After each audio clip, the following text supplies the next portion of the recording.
کار کی سپیڈ بڑھ گئی۔ کیف ڈسٹرب ہو گیا تھا۔ وہ ظاہر کیے بنا کھڑکی سے باہر دیکھنے لگی، مگر ذہن میں بہت سی جمع تفریق چل رہی تھی۔ زارا کیف، یہ کون تھی؟ کیف کی سی وی کے مطابق وہ غیر شادی شدہ تھا۔ شاید اس کی کوئی دوست ہو جس کا لاسٹ نیم بھی کیف ہو۔ کیا ایسا اتفاق ممکن تھا؟ کشمالہ کو بینک کے سامنے اتار کے وہ کار میں بیٹھا رہا۔ جب اسے تسلی ہو گئی کہ وہ اندر جا چکی ہے تو اس نے موبائل نکالا اور زارا کی چیٹ کھولی۔ پھر بے بسی بھرے غصے میں میسج ٹائپ کرنے لگا۔ تم آئندہ مجھے خود سے کال نہیں کرو گی۔ جب کال کرنی ہوگی میں خود کروں گا، سمجھ میں آیا؟ وہ کچھ دیر وہاں بیٹھا سوچتا رہا۔ اس کی مڑی پلکوں والی آنکھیں بینک کے دروازے پہ جمی تھی۔ ذہن میں الگ طوفان برپا تھے۔ پھر اس نے وائٹ ہیئر کو کال ملائی اور موبائل کان سے لگا لیا۔ میں یہ جاب مزید نہیں کر سکتا، میں کوئٹ کرنا چاہتا ہوں۔ دوسری طرف ایک لمحے کی خاموشی چھائی رہی، پھر مالک کی سرد آواز گونجی۔ کیوں؟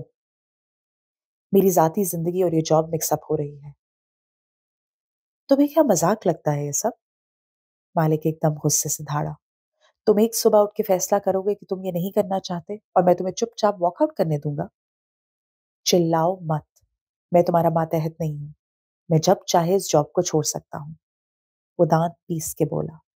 اس کے کان سرخ ہو رہے تھے۔ توقف کے بعد مالک بولا تو آواز دھیمی تھی۔ اصل وجہ کیا ہے؟ کیوں چھوڑنا چاہتے ہو یہ جاب؟ کیف نے گہری سانس لی۔ اس کی ماں بیمار ہے، میں اس کے ساتھ مزید دھوکہ نہیں کر سکتا۔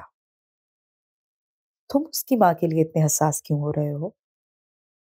بس میں اس فیملی کے ساتھ نہیں رہ سکتا، یہ پلان کا حصہ نہیں تھا۔ اب یہی پلان کا حصہ ہے۔ میری بات غور سے سنو۔ تم اس لڑکی کی جاب کرو گے جب تک تمہیں وہ نہیں ملتا جو ہمیں درکار ہے۔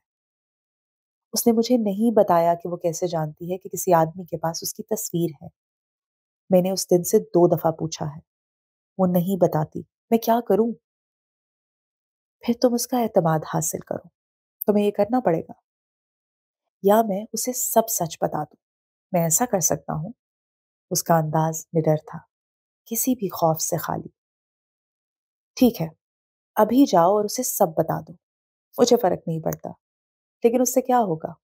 کیا وہ تمہارا شکریہ ادا کرے گی؟ نہیں، وہ تمہیں کھڑے کھڑے گھر سے نکال دے گی اور تم خالی ہاتھ رہ جاؤ گے۔ کیف کے تنے اعصاب ڈھیلے پڑتے گئے۔ میں جھوٹا اور دھوکے باز نہیں تھا، میں مزید یہ نہیں کرنا چاہتا۔ تم اس لڑکی کی زندگی میں دھوکے سے داخل ہوئے ہو۔ اب تم اس چیز کو فکس نہیں کر سکتے۔ اب واپسی ممکن نہیں ہے۔ جلد یا بدیر اسے تمہاری حقیقت معلوم ہو جائے گی۔ اس کے بعد وہ تم سے صرف نفرت کرے گی۔ مالک کا انداز استہزائیہ تھا۔ تمہیں اس وقت کے آنے سے پہلے اپنا کام مکمل کر کے وہاں سے نکلنا ہے، سمپل۔ مالک کے لیے جمع تفریق بہت آسان تھی اور اس کے لیے یہ فکرہ بہت بھاری تھا۔ وہ تم سے نفرت کرے گی۔ تم مجھے کسی بھی چیز کے لیے مجبور نہیں کر سکتے۔ وہ بے بسی بھرے غصے سے بولا۔ میں نے اپنی مرضی سے اس جاب کے لیے حامی بھری تھی۔ میں اپنی مرضی سے اس کھیل کو ختم بھی کر سکتا ہوں۔ تمہارے پاس یہ چوائس اس دن تک تھی جب ہم تینوں اس ہوٹل سویٹ میں اکٹھے ہوئے تھے۔ اس دن کے بعد تمہارے پاس یہ چوائس نہیں رہی۔ تم اس کو کچھ نہیں بتاؤ گے، ورنہ میں سچ کہہ رہا ہوں، مجھ سے برا کوئی نہیں ہوگا۔ جاؤ اور اپنا کام مکمل کرو۔ کشمالہ بینک سے باہر آ رہی تھی، کوہنی پہ بیگ لٹکائے، سن گلاسز ماتھے کے اوپر چڑھائے۔ وہ موبائل کے بٹن ساتھ ساتھ دبا رہی تھی۔ پھر چہرہ اٹھا کے اپنی کار کی تلاش میں دیکھا۔ کیف نے فون رکھ دیا۔ کشمالہ کی نگاہ اس سے ملی تو وہ مسکرا دی اور اس کی طرف آنے لگی۔ کیا وہ اس سے نفرت کرنے لگی؟ کیا ان دونوں پہ بھی ایسا وقت آنا تھا؟ کار سٹارٹ کرتے ہوئے اس کے ذہن میں ایک ہی فکرہ گونج رہا تھا۔ مبین منزل کے بالائی فلور پہ ایک کمرے کی کھڑکی لان میں کھلتی تھی۔ وہ کمرہ کسی زمانے میں گیسٹ روم ہوتا تھا۔ برسوں پہلے کشمالہ نے وہاں سے بیڈ اور صوفے نکلوا کے اپنے پینٹنگ اسٹوڈیو بنا لیا تھا۔ پھر وہ اسلام آباد چلی گئی تو یہ کمرہ بند ہی رہ گیا۔ کام والی صفائی کر دیتی تھی، لیکن جب سے ماں نے سیڑھیاں چڑھنا ترک کیا تھا اوپر کی صفائی بھی واجبی ہوتی تھی۔ اس روز کشمالہ جیسے ہی اندر داخل ہوئی، گرد کی بو فوراً سے نتنوں میں گھسی۔ کمرہ خالی خالی سا تھا۔ 2 دیواروں پہ بک شیلف بنے تھے جن میں اس کی پسند کی کتابیں اور پینٹ باکسز رکھے تھے۔ نیچے کیبنٹس بنے تھے۔ اس نے ایک کیبنٹ کھولا تو بہت سی یادیں سامنے آ گئی۔ مریز اور ونز اینڈ نیوٹن کے خالی پینٹ باکسز، ٹرپنٹائن کا آدھا بھرا کنٹینر، ساتھ ہی چند خالی کنٹینرز رکھے تھے جن میں آئل پینٹ کے داغوں کی بہتات تھی۔ ان میں سے ایک کنٹینر اس کا پسندیدہ تھا۔ مالا نے زخمی مسکراہٹ کے ساتھ اسے اٹھا کے دیکھا۔ آرٹسٹ کو اپنے کچھ ڈبوں اور کچھ برشز سے محبت ہو جاتی ہے، بالخصوص ایسا برش جس پہ اس کا ہاتھ بیٹھ جائے۔ اس ڈبے میں اس کا فیورٹ برش رکھا تھا۔ اس کے برسلز رف اور داغدار تھے اور اب تک وہ ایکسپائر ہو چکا تھا، لیکن ماں نے انہیں پھینکنے کی اجازت کبھی نہیں دی۔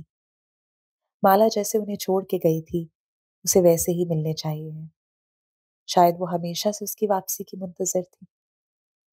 ایک دیوار پر اونچی سی کھڑکی تھی جو لان میں کھلتی تھی۔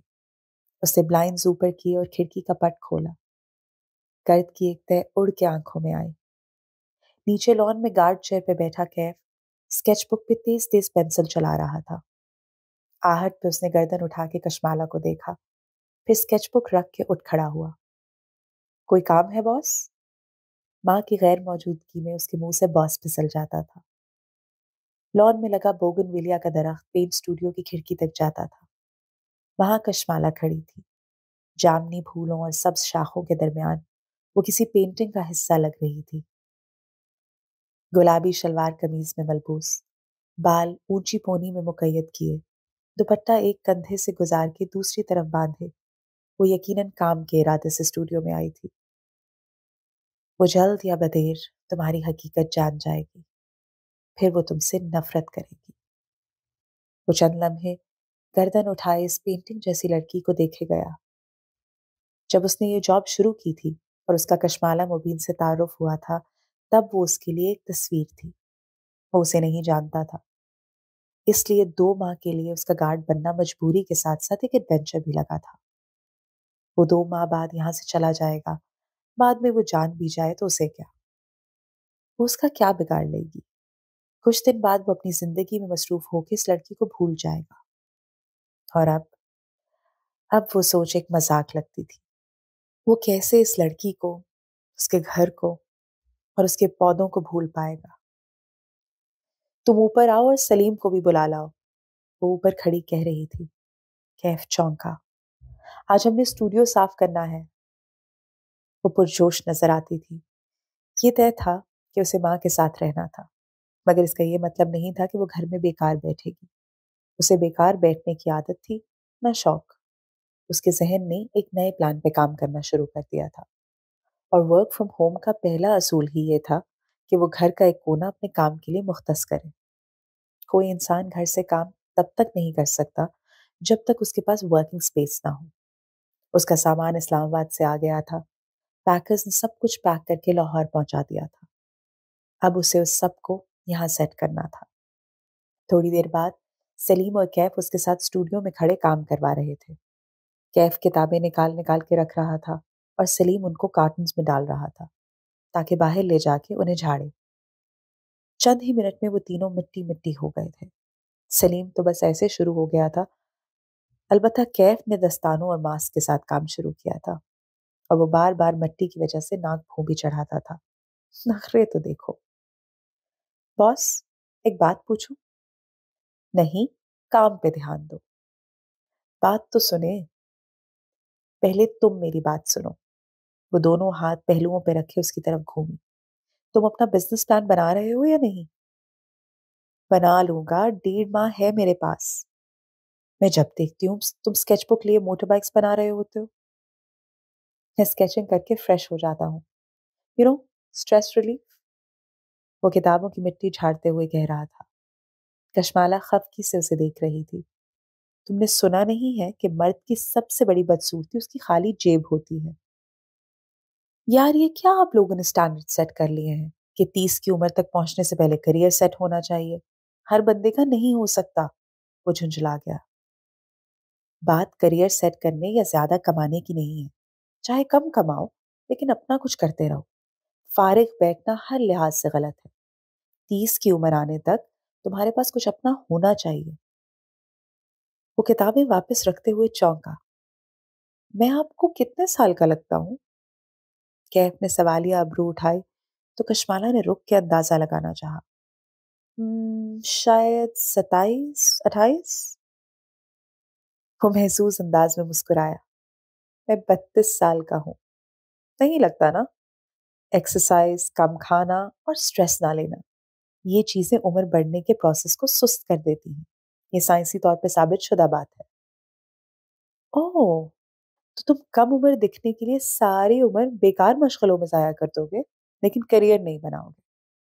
ایک میرا کلاس فیلو بھی ایسا تھا. ہر وقت اپنی سکن اور فٹنس کی پرواہ میں لگا رہتا تھا. کبھی ڈھنگ سے نوکری نہیں کر سکا کہ دھوپ میں کام کرنے سے سکن خراب ہو جائے گی.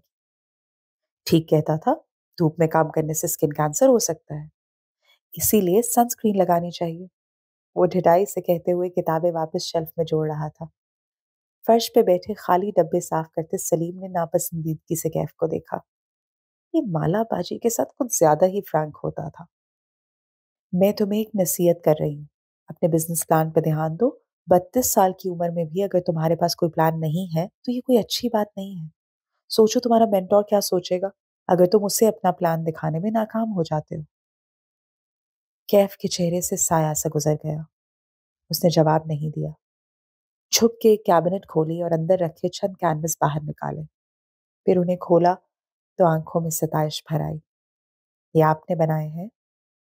ظاہر ہے میں نے بنائے ہیں. اب تم کہو گے کہ یہ بہت اچھے ہیں تو مجھے پہلے سے معلوم ہے کہ یہ بہت اچھے ہیں، اس لیے کام پہ دھیان دو. کیف نے مسکرا کے کینوس واپس رکھے. ویسے آپ کیا کام شروع کرنے لگی ہیں اب؟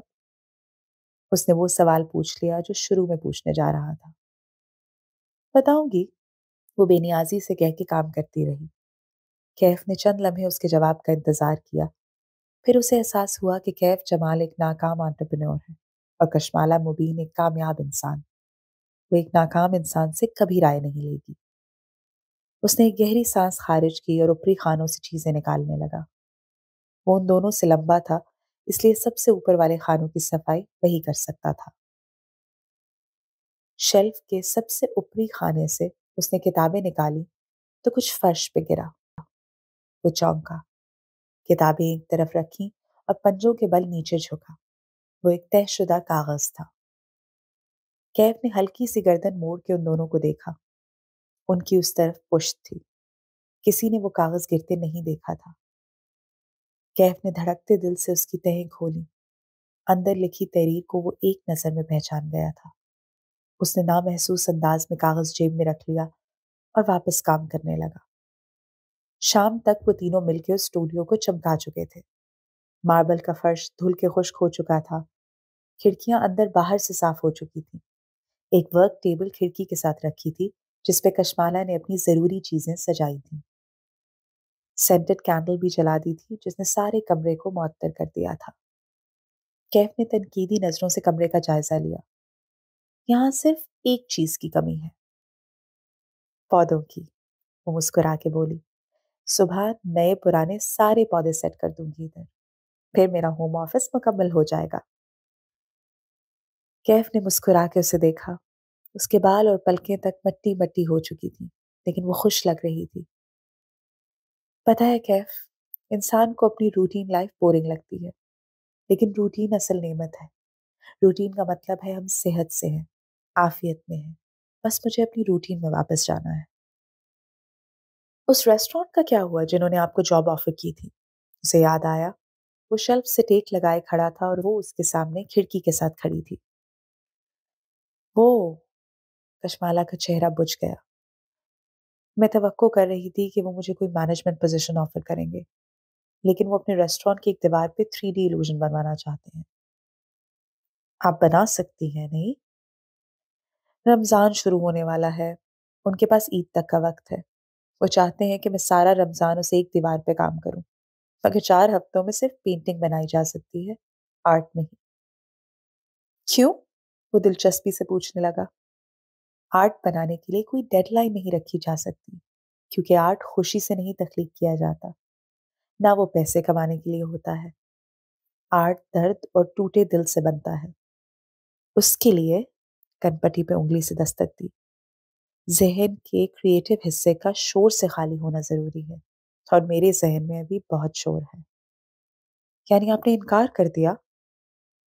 نہیں، سوچنے کے لیے وقت مانگا ہے، حالانکہ انکار کر دینا چاہیے تھا۔ وہ متذبذب لگ رہی تھی۔ آپ لوگوں کو نہ نہیں کہتی، کہہ دیا کریں۔ نہ کہنا اتنا ہی ضروری ہے جتنا کہ سانس لینا۔ نہیں کہیں گی تو دم گھٹنے لگے گا۔ کافی بنا دوں؟ تابیداری سے پوچھا۔ کشمالا نے اس بات میں سر ہلا دیا۔ تھینک یو کیف، تم میری زندگی بہت آسان کر دیتے ہو۔ میری دعا ہے کہ تمہارا بزنس پلان جلد بن جائے اور وہ کامیاب ہو۔ وہ خود سے کہہ رہی تھی یا اس سے، وہ فیصلہ نہیں کر سکا۔ بس چند لمحے اس مہربان لڑکی کو دیکھتا رہا جو اس کے کریئر کی اتنی فکر کر رہی تھی۔ دل کا بوجھ بڑھتا گیا۔ کشمالا بی بی، اس نے کہنا چاہا۔ یہ وہ لمحہ تھا جب وہ اسے سب بتا سکتا تھا۔ اسے مالک کی بات نہیں سننی تھی، وہ اسے اپنی مجبوری بتائے گا، ساری بات سمجھائے گا۔ یہی وہ لمحہ تھا۔